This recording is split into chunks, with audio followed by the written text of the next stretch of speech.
அமைப்பு அப்படின்றது வந்து லக்கணத்தில் சூரியன் இருந்ததுன்னா நல்ல அமைப்போடு வரும். அது எந்த லக்கணமாக இருக்கணும் அப்படின்றது வந்து சூரியனுக்கு பகை லக்கணங்களாக இல்லாமல் இருந்தால் ஓரளவுக்கு நன்மையாக இருக்கும். மேசம், விருச்சகம், கடகம், மிதுனம், கன்னி, சிம்மம், தனுசு, மீனம் இது லக்கணங்களாகி சூரியன் இருக்கும்போது நன்மையை தரக்கூடிய ஒரு அமைப்பாகவே சூரியன் செயல்படுவார்.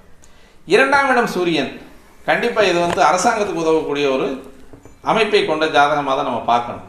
பொதுவாகவே ரெண்டாம் இடம் அப்படின்னு சொல்லக்கூடிய இடத்துல தனம், வாக்கு, குடும்பம் அப்படின்னு சொல்லக்கூடிய இடத்துல சுயமாக சம்பாதிக்கக்கூடிய ஒரு அமைப்பு. இது 8ஆம் பாவத்துக்கு 7ஆம் பாவமாக வரும். 5ஆம் பாவம் அப்படின்னு சொல்லக்கூடிய இடத்துக்கு இந்த 2ஆம் பாவம் அப்படின்னு சொல்லக்கூடிய 4ஆம் பாவமாக வரும். 10ஆம் பாவமாக வரும்.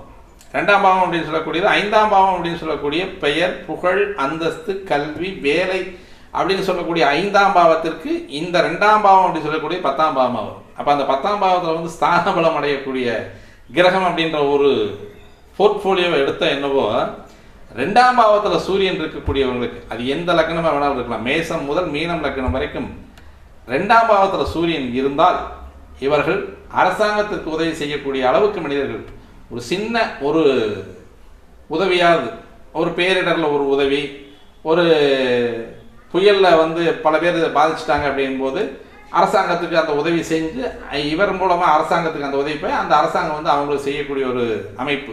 ஒரு 1000 ரூபாய் கூட வந்து அரசாங்கத்துக்கு அனுப்பி அரசாங்க கஜானாவுக்கு அனுப்பி இதன் மூலமாக வந்து நீங்கள் அந்த பேரிடரை வந்து நீங்கள் மேலாண்மை பண்ணுறதுக்கான அந்த பொருளாதாரத்தை நீங்கள் வச்சுக்கோங்க அப்படின்னு சொல்லக்கூடிய அளவுக்கு ஒரு 1000 ரூபாயாவது கொடுக்குற அளவுக்காவது அந்த ஜாதகருக்கு 2ஆம் இடத்தில் இருக்கக்கூடிய சூரியன் அந்த அளவுக்கு ஒரு உயரிய அந்தஸ்தை கொடுக்கக்கூடியவனாக இருக்கும். பொதுவாகவே வாக்குஸ்தானத்தில் சூரியன் அப்படின்னு சொல்லக்கூடியது கொஞ்சம் கடுமையான பேச்சு இருக்கும்.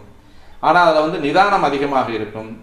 ஆனால் அந்த கடுமையான பேச்சாக இருக்கும் பொழுதும் அதில் நியாயம் மட்டுமே இருக்கும். நியாயமும் தர்மமும் நிலைத்து நிற்கக்கூடிய அமைப்பு அப்படின்றது 2ஆம் இடத்தில் இருக்கக்கூடிய சூரியனுடைய அமைப்பு. 3ஆம் இடத்தில் இருக்கக்கூடிய சூரியன் பொதுவாக வந்து சூரியனுக்கு 1, 3, 5, 6, 8, 9 அது எப்பவுமே வந்து இந்த கரவ பாவனாசின்னு சொல்லக்கூடிய இடத்துல இருந்தாலும் 9ஆம் பாவத்தில் சூரியன் இருக்கிறவங்களுக்கு வந்து ஏதோ ஒரு கெடுக்கிரக காம்பினேஷன் அது சுபகிரக பார்வை இது இருந்தது அப்படின்னா அந்த 9ஆம் இடத்து சூரியன் பாதிக்காது. 10ஆம் இடம் ஸ்தான பலம். 11ஆம் இடம் அப்படின்னு சொல்லக்கூடிய சூரியனோட கேது அமர்வு அழகான அமர்வாக இருக்கும். அப்போ இந்த அமர்வில் வந்து சூரியன் கேது 11ஆம் இடத்துல இருக்கிறவங்க வந்து மிகப்பெரிய அறிவாளி, ஞானி, அந்த உலகத்துக்கே தேவையான அளவுக்கு நன்மைகளை செய்யக்கூடியவனாக இருக்கக்கூடியவன் வந்து 11ஆம் இடத்து சூரியன். அதேமாதிரி 3ஆம் இடத்துல இருக்கக்கூடிய சூரியன் அப்படின்னு சொல்லக்கூடியது 9ஆம் பாவத்துக்கு நேர் 7ஆம் பாவம் அப்படின்னு கூடிய இடத்துல இருக்கிறது